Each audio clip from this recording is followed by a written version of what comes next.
बिस्मिल्लाहिर्रहमानिर्रहीम। अस्सलाम वालेकुम नादरीन, आप यूट्यूब चैनल देख रहे हैं। मैं इमरान ख़ान हूँ। नादरीन, कुछ आम ख़बरें मैं आपके साथ शेयर करता हूँ। सबसे पहले तो ये है कि इमरान ख़ान साहब को डॉक्टर्स ने चेक किया और दो तरह की रिपोर्टें अब मंजर-ए-आम पे आ रही हैं। एक वो रिपोर्ट है जो हुकूमती ज़राए से आ रही है और एक वो रिपोर्ट है जो आज़ाद ज़राए से आ रही है। आज़ाद ज़राए का मतलब ये है कि जो डॉक्टर्स गए हुए टीमें वीमें अंदर गई हैं इमरान ख़ान साहब को देखने के लिए, उनके ज़रिए से या जेल के ज़राए के हवाले से या किसी और सोर्स से कोई ख़बर निकल आए, कोई सहाफ़ी निकाल आए, तो उसमें कुछ और चीज़ें, बाक़िर सज्जाद साहब हैं, उन्होंने कुछ और कहा, और कुछ ऐसे जर्नलिस्ट हैं जिनके इस्टेब्लिशमेंट के साथ ताल्लुकात हैं या हुकूमत के साथ ताल्लुकात हैं, उन्हें जो मेडिकल रिपोर्ट दी गई वो किसी और तरह की है। अब दोनों चीज़ों में अलग अलग दावा किया जा रहा है। आज़ाद ज़राए ये कह रहे हैं कि इमरान खान साहब की हालत ज़्यादा ख़राब है और उनकी आँख की हालत के हवाले से तशवीशनाक इत्तलात हैं, जबकि कुछ जो सहाफ़ती ज़राए हैं वो ये कह रहे हैं, जो हुकूमती ज़राए नॉर्मली, वो ये कह रहे हैं नहीं, इमरान खान साहब की आंख में बेहतरी आई है और मज़ीद बेहतरी आ जाएगी। अब ये बेहतरी कैसे आई है, क्योंकि जब इंजेक्शन लगा था तो उसके काफ़ी दिनों के बाद इमरान खान साहब से जब मुलाकात हुई तो ये सलमान सफदर साहब ने बताया कि 85% आँख मेडिकल रिपोर्ट्स के मुताबिक ज़ाया हो चुकी है। अब इस बीच में तो कोई और ट्रीटमेंट हुआ नहीं, तो फिर बाकी आँख कैसे रिवाइव हो सकती है, वो तो वहीं पे होगा मामला, तो उससे बेहतर तो नहीं हो सकता। और वर्स हुआ या नहीं हुआ, ये अब एक और कुछ जर्नलिस्ट हैं वो ये कह रहे हैं कि हालात पहले से बुरे हैं। देखिए, चोर की दाढ़ी में तिनका, आपने ये कई मिसाल सुनी होगी। अब इस मिसाल को अपने जहन में आप रख लेना कि चोर की दाढ़ी में तिनका होता क्या है और ये कैसा होता है। देखिए, ये हुकूमत इस वक्त वही हरकत कर रही है जो चोर की दाढ़ी में तिनका वाली हरकत है, यानी इमरान खान साहब के डॉक्टरों को जाने नहीं दे रहे। मैं कोई मेडिकल स्पेशलिस्ट नहीं हूँ, लेकिन जो लोग मेडिकल एक्सपर्ट हैं उनसे मेरी बात हुई तो कुछ क्लैरिटी आई है। डॉक्टरों के चेकअप के दौरान इमरान खान साहब के डॉक्टर अगर मौजूद हों तो क्या फ़र्क पड़ता है? कोई फ़र्क नहीं पड़ता। इमरान खान के डॉक्टरों ने बाहर आने के बाद कभी भी कोई पॉलिटिकल बात नहीं की। उन्होंने हमेशा बताया कि इमरान खान साहब के ब्लड टेस्ट कैसे आए, उनका शुगर लेवल कैसा है, उनका जो ब्लड प्रेशर है वो कैसा है, या ओवरऑल उनकी कंडीशन कैसी है। डॉक्टर ने हमेशा यही चीज़ें बाहर आकर बताई हैं। लेकिन यहाँ पे इमरान खान साहब के डॉक्टर्स को मुलाकात नहीं करने दी जा रही। डॉक्टर्स ने कभी ये नहीं कहा कि आसिम मुनीर साहब ज़हनी मरीज़ हैं, या इमरान खान ने कोई आसिम लॉ की बात की है, या इमरान खान ने कोई और ऐसी बात की है। डॉक्टर्स कभी पॉलिटिकल बात बाहर आकर करते ही नहीं है। शौकत खानम के बड़े प्रोफेशनल डॉक्टर्स हैं, इमरान खान साहब को बड़े लंबे अरसे से वो देख रहे हैं, उनका कंसर्न सिर्फ इमरान खान साहब की सेहत के हवाले से है। अब अगर डॉक्टर बाहर आ जाए और डॉक्टर बाहर आके इमरान खान साहब की सेहत के बारे में बताएं, जैसा कि हुकूमत बताना चाहती है, और इमरान खान साहब के डॉक्टर अगर आके अनाउंस करेंगे तो बेचैनी ख़त्म हो जाएगी। ये जो एहतजाज चल रहा है इसमें हुकूमत को थोड़ा सा रिलीफ मिल जाएगा। यानी हुकूमत तो ये चाहती है ना कि इस्तेहकाम आए, लड़ाई झगड़ा ना हो, एहतजाज ना हो, लेकिन ये हुकूमत जानबूझकर ऐसी हरकत क्यों कर रही है जिससे लड़ाई झगड़ा बढ़े, जिससे सूरत हाल जो है वो मज़ीद तशवीश में जाए, लोगों की बेचैनी में इजाफा हो। इमरान खान साहब को करना तो ये चाहिए था, हुकूमत को खुद ही ऑफ़र कर दीजिए, आप डॉक्टर थे इमरान खान साहब के, आप आएँ, आपको चेक करवा देते हैं, ये आप ब्लड टेस्ट भी ले लें, आप सारा कुछ करके तो आप देख लें, मसला ही कोई नहीं है। जबकि इमरान खान साहब की फैमिली है, अगर उन्हें भी मिलने देते तो कोई एतराज़ नहीं होना चाहिए था। दर्जनों इमरान खान साहब के बयान पहले आ चुके हैं, एक बयान और आ जाता तो क्या क़यामत आ जाती। फ़र्ज़ करें फैमिली आकर दो चार जुमले बोल देती ना, तो ये दो चार जुमलों में और क्या क़यामत आ जाती। इतना कोई आसमान तो नहीं गिर जाता। इससे पहले इतनी मरतबा इमरान खान साहब ने स्टेटमेंट दिए हैं। आसिम मुनीर साहब को तो एक्सटेंशन भी मिल गई, इस्तिस्ना भी मिल गया, तो अब उन्हें किस बात का डर है? कोई प्रॉब्लम तो उनको नहीं होनी चाहिए कि अगर इमरान खान की बहनें मिलेंगी तो कोई ऐसा बयान बाहर आ जाएगा जिससे कोई बड़ा प्रॉब्लम हो जाएगा। ये कुछ ज़िद, अना, गुस्सा, ये चीज़ें नहीं है। ये नौकरी के अंदर नहीं होती, ये गैरत वैरत नहीं होती नौकरी के अंदर। यहाँ नौकरी में सिर्फ जो है वो अपना मफाद होता है या अपनी नौकरी होती है और कुछ नहीं होता। ऐसा कुछ ज़रूर है जिसे ये लोग छुपाना चाह रहे हैं। अब बात यहाँ पे आके रुकती है। जिसकी चोर की दाढ़ी में तिनका, ये मिसाल मैंने आपको इसलिए बताई थी कि ये मुलाकात इमरान खान साहब की होने ही नहीं दे रहे। इनकी कोशिश है कि कोई मामला बाहर निकले ही ना। और मेरी इन्फॉर्मेशन के मुताबिक जो सलमान सफदर साहब ने लिखा वो अदालत जाने से पहले भी बहुत सारी जगहों पे पहुंच गया था। यानी इनको इतना ज़्यादा इस बात का ख्याल है और इन्होंने इतना ज़्यादा चीज़ों को कंट्रोल रखा हुआ है कि ये इमरान खान की इंडिपेंडेंट ओपिनियन बाहर आने नहीं देंगे। ऐसा क्या है जिसको ये छुपा रहे हैं? इमरान खान ऐसा क्या बता सकते हैं जो ये लोग नहीं चाहते कि बाहर आवाम को, पाकिस्तानियों को पता चले? नंबर एक। नंबर दो, इमरान खान के साथ इन्होंने ऐसा क्या किया है जो ये नहीं चाहते कि पाकिस्तानियों को पता चले। ब्लड के हवाले से इमरान खान साहब के डॉक्टर बार बार कह चुके कि कई सालों के जो ब्लड के रिकॉर्ड हैं उनमें इमरान खान साहब के खून में ऐसी कोई चीज़ नहीं थी जिससे ये क्लॉट्स पैदा हो जाएं। मैं ज़ाती तौर पे ये क्लॉट पैदा होने की बीमारी को इसलिए जानता हूँ कि मेरे एक अजीज़ हैं, वो अपना INR मेंटेन रखने के लिए एक मखसूस दवाई खाते हैं। मेरे वालिद साहब हैं, मैं साफ आपको बता देता हूँ, उन्हें ये प्रॉब्लम हम सारा घर फेस करता है जब किसी एक शख्स को ये प्रॉब्लम हो। तो मेरे वालिद साहब का जो ब्लड है उसमें क्लॉटिंग हो गई थी और उसकी वजह से बड़ा शदीद हमें प्रॉब्लम फेस करना पड़ा और मल्टीपल टाइम, और काफ़ी लंबा अरसा हम परेशान भी रहे। अब वो दवाई खाते हैं अपने खून को बारीक करने के लिए, खून को पतला करने की मेडिसिन वो खाते हैं और उनका वो रेगुलर टेस्ट होते रहते हैं। तो ये ब्लड के अंदर पैदा हो जाती है वक्त के साथ साथ। इमरान खान के जितनी भी ब्लड रिपोर्ट्स हैं वो तो बिल्कुल रेगुलर चेक होती रही हैं, और अगर वो बिल्कुल नॉर्मल है तो फिर इमरान खान साहब को ये प्रॉब्लम क्यों हुआ, अचानक से कैसे हो गया, उसके ब्लड में ऐसा क्या है जो आज़ादाना तौर पे इमरान खान के ब्लड का टेस्ट नहीं लेने दे रहे, या शौकत खानम अस्पताल के डॉक्टरों को वो सैंपल नहीं दिए जा रहे जिस पे इमरान खान साहब के ब्लड का टेस्ट हो सके। अब ये क्लॉटिंग जो होना है ना, ये कोई छोटी बात नहीं है। इसमें देखिए अलीमा खानम का एक स्टेटमेंट है, वो मैं आपको यहाँ पे पढ़ के ज़रूर सुनाऊंगा। जो अलीमा खानम ने बात की इस हवाले से, ये अलीमा खानम ने कहा कि हमें ये फ़िक्र बढ़ती जा रही है कि आखिर हमारे ख़ानदान के फ़र्द को इमरान खान के मुआयने के वक्त मौजूद रहने से क्यों रोका जा रहा है। क्या डॉक्टर उज़्मा और डॉक्टर नौशेरवान के नाम इसलिए मुस्तरद किए जा रहे हैं कि वो इंतहाई काबिल और मुस्तनद डॉक्टर हैं। देखें, ये अलीमा खानम ने, इन्हें पहले कहा गया आप नाम दे दें, इन्होंने डॉक्टर उज़्मा का नाम दिया, वो डॉक्टर है, नहीं जाने दिया। फिर इन्होंने कहा जी अपने ख़ानदान में से आप किसी और का नाम दे दें, बहनें नहीं जा सकती, ऊपर से बड़े साहब का हुक्म है। तो फिर डॉक्टर नौशेरवान का नाम दिया गया, तो इन्होंने कहा जी वो भी नहीं जा सकते। तो डॉक्टर तो वो नेड़े ही नहीं लगने दे रहे। एक तो बहनों का प्रॉब्लम ये है कि वो नहीं चाहते कि इमरान खान साहब बहनों को कुछ बताएं कि बहनें बाहर आके बता दें। दूसरा, वो डॉक्टर कोई इमरान खान के करीब ऐसा नहीं लगने दे रहे जो इंडिपेंडेंट डॉक्टर हो और अपनी कोई इंडिपेंडेंट ओपिनियन दे सके। अलीमा खानम ने यही खदशा जाहिर किया है। वो कहती हैं इमरान खान के मुआयने के लिए हुकूमत ने उस माहिर डॉक्टर को मुस्तरद कर दिया जिसकी सिफारिश हमारे डॉक्टरों ने की थी। यानी डॉक्टरों ने भी कहा था ना, इन्होंने कहा था ठीक है आप हमें नहीं लेके जा रहे तो ये वाला एक माहिर डॉक्टर है, इसको ले जाएं आप। तो उस डॉक्टर को भी हुकूमत नहीं लेकर गई, लिहाजा उन्हें मुतबादिल नाम फराहम कर दिए गए। हमने ख़ानदान की नुमाइंदगी के लिए डॉक्टर उज़्मा खान का नाम दिया, हमें बताया गया कि इमरान खान की बहनों को इजाज़त नहीं है, वही बात जो मैं आपको बता रहा था। फिर कज़न का नाम दिया डॉक्टर नौशेरवान बरकी का, तो कहा गया जी वो भी नहीं, उन्हें भी मुस्तरद कर दिया गया। तो ये क्या छुपाना चाह रहे हैं, इस पर शहबाज गिल ने भी एक ट्वीट किया है और पाकिस्तान तहरीक इंसाफ के बहुत सारे लोग ये बात कर रहे हैं।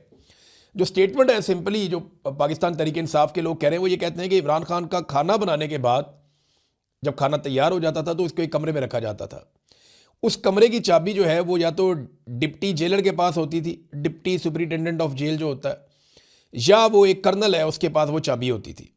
जब खान साहब का खाना बन जाता था तो कई बार कर्नल साहब उस कमरे में कई कई मिनट तक रहते थे। वो खाना चखते थे या कुछ मिलाते थे, इसके बारे में नहीं पता। इमरान खान जितनी वर्जिश करते हैं और फिट हैं, उनका जो क्लॉट बन जाना ब्लड के अंदर, ये गैर मामूली बात है। अच्छा, यही वो चीज़ है जिसे सारे लोग जानना चाहते हैं और इसी के ऊपर एक बेचैनी है। एहतजाज जो पाकिस्तान तहरीक इंसाफ का चल रहा है उसमें शिद्दत आती जा रही है। आज क्योंकि वर्किंग डे शुरू हो गया तो स्टूडेंट इसके अंदर शामिल हो रहे हैं, नौजवान इसके अंदर शामिल हो रहे हैं। ये जो एहतजाजी तहरीक है ये लीडरलेस है और इसमें नौजवान लीड ले रहे हैं। यानी खुरम ज़ीशान का नाम आप देखें या आप देखें खालिद खुर्शीद को देखें या बाकी नौजवानों को देखें तो ज़्यादातर नौजवान हैं। अभी शाहिद खटक निकले हैं वहाँ से और शफ़ीउल्लाह जान, ये लोग गए, इन्होंने करक भी बंद कर दिया और ये आके सवाबी में बैठ गए। और जो बाकी लोग हैं, अहमद खान न्याजी हैं या जितने भी लोग पाकिस्तान तहरीक इंसाफ के, ये वो नौजवान हैं जो इमरान खान साहब के साथ काम करते रहे हैं। और बहुत सारे जेंजी अब तहरीक चला रहे हैं, वो अलग अलग जगहों पे एहतजाज कर रहे हैं। और यही तहरीक अगर बढ़ती जाएगी तो हुकूमत के लिए मुश्किलात में इजाफा होगा। हुकूमत कुछ ऐसे फ़ैसले भी करने वाली है जिससे हुकूमत के लिए मज़ीद मुश्किलात होंगी। वो डोनाल्ड ट्रंप अभी अनाउंस कर देंगे, आपके सामने चीज़ें आ जाएंगी। बहरहाल लाहौर और दीगर पंजाब के इलाकों में पुलिस ने कुछ थोड़ी बहुत सख्ती शुरू कर दी है। इतनी ज़्यादा नहीं है कि लोग एहतजाज ही ना करें या लोग कुछ कर ना पाएँ। पुलिस भी बेचारी अब खाना पूरी करती है, वो भी बेचारे परेशान हो गए, मार मार के थक गए पाकिस्तान तहरीक इंसाफ को। तो जराइम उनसे कंट्रोल होते नहीं हैं, मामलात वो ठीक कर नहीं सकते, कब्ज़ा माफिया को कंट्रोल नहीं कर पाते, बल्कि माफिया की तो हुकूमत है। और दूसरी जानिब जो है वो PTI वालों के ऊपर ये चढ़े रहते हैं रोज़ाना की बुनियाद के ऊपर। तो पुलिस भी बेचारी मार मार के तंग आ गई है। दुनिया भर में एहतजाज हो रहा है।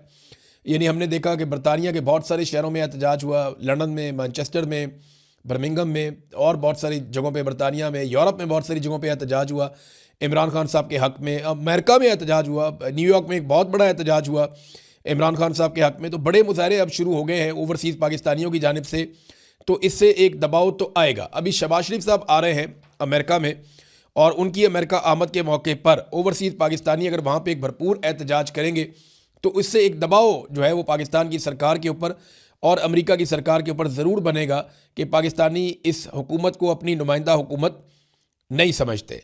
अच्छा, रात गए जो है ना, क्योंकि आप ये अब दिन के टाइम ये वीलॉग देख रहे हैं, रात को पुलिस ने कोई रुकावटें जो लगाई हुई थी यहाँ पे इस्लामाबाद में, अब वो रुकावटें हटाना शुरू कर दी।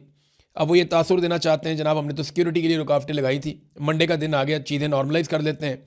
और वैसे भी वहाँ पे कोई बहुत बड़ा एहतजाज तो हो नहीं रहा था, थोड़े से लोग खैबर पख्तूनख्वा उसके बाहर बैठे थे, कुछ लोग जो हैं वो पार्लियामेंट के अंदर बंद हैं, कुछ लोग पार्लियामेंट लॉजेज़ में हैं, तो वो अपना अपना एहतजाज कर रहे थे। इन्होंने कंटीनें वंटीनें बंद कर दी थी, खाने पीने के लिए था नहीं, तो सिंगल ताला लगा हुआ था, ताला को तोड़ने की हिम्मत कर नहीं पाया। बहरहाल पुलिस खुद ही अपने ताले खोल लेगी। ये बड़ा मम्मी डैडी जैसा एहतजाज था, लेकिन इसका इम्पैक्ट कितना आया ये आपको आने वाले दिनों में पता चल जाएगा। बहरहाल ना तो इमरान खान साहब को अस्पताल लाया गया, ना इमरान खान साहब के इलाज मुआलजे की कोई सहूलत दी गई, ना किसी की इमरान खान साहब से मुलाकात करवाई गई, और ना कोई ऐसी मेडिकल रिपोर्ट उनकी फैमिली को फराहम की गई जो फराहम की जानी चाहिए थी या जिस पे वो एतबार कर सकते।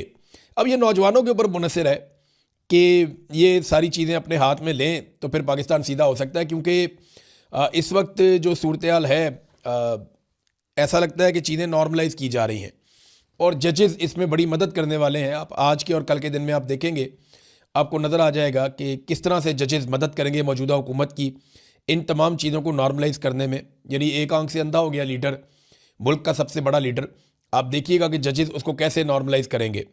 इमरान खान साहब वो आदमी है जिन्होंने सेहत कार्ड दिया पाकिस्तानियों को, और उसके ज़रिए से सिर्फ खैबर पख्तूनख्वा का बता रहा हूँ, बाकी पाकिस्तान का नहीं बता रहा मैं आपको, सिर्फ खैबर पख्तूनख्वा में 1,90,000 शहरियों ने अपनी आंखों का इलाज करवाया था इमरान खान साहब के सेहत कार्ड से, और आज उस शख्स की अपनी एक आंख ज़ाया कर दी गई है।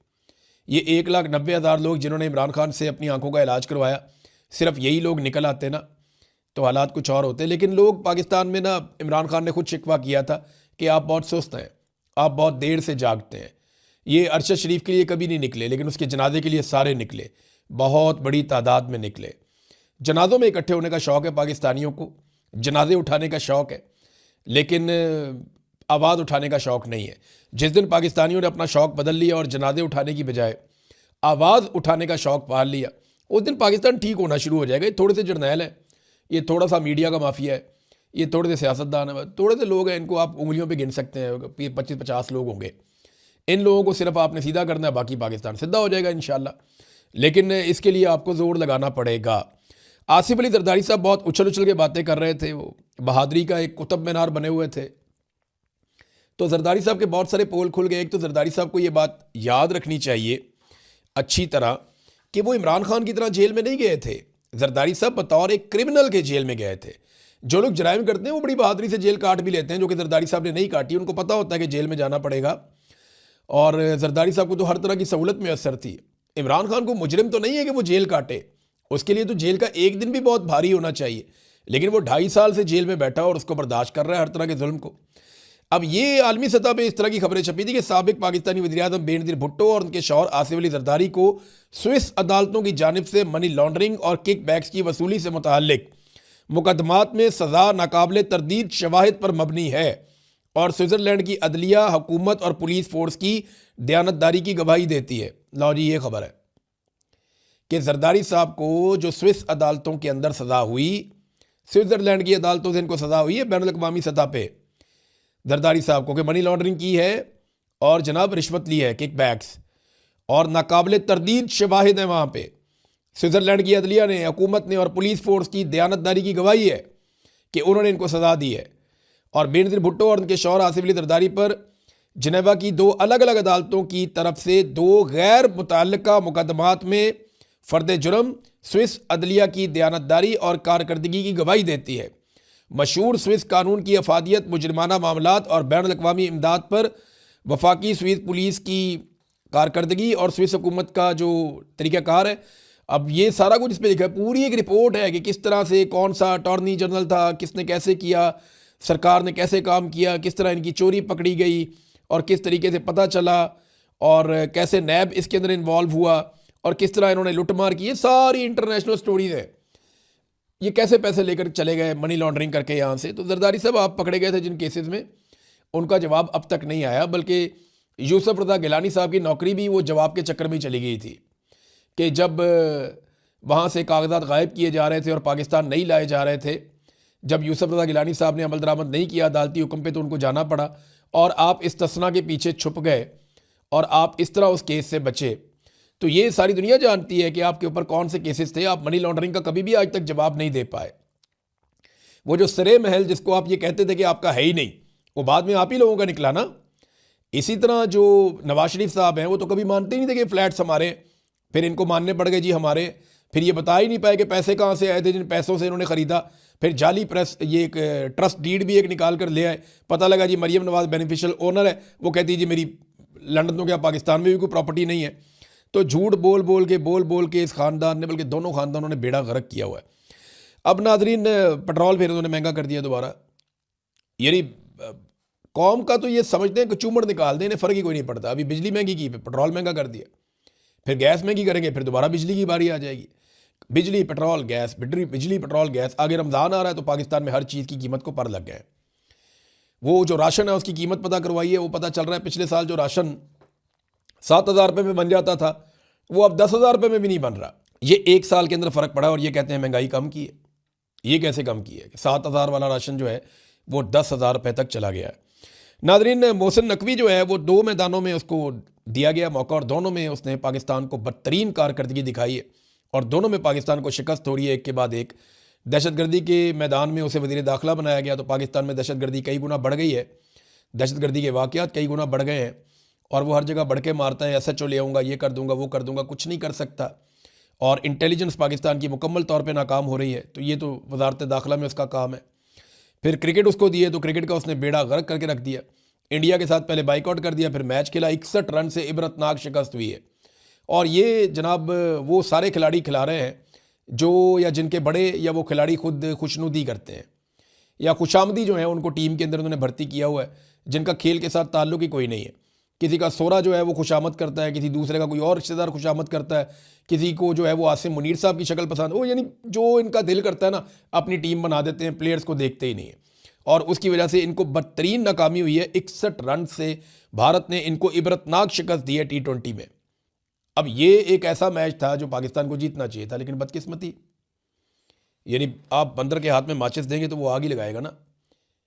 यही करेगा जो मोहसिन नकवी साहब कर रहे हैं। अब तक इतनी अपना ख्याल रखिएगा, अपने चैनल का भी। अल्लाह हाफ़िज़।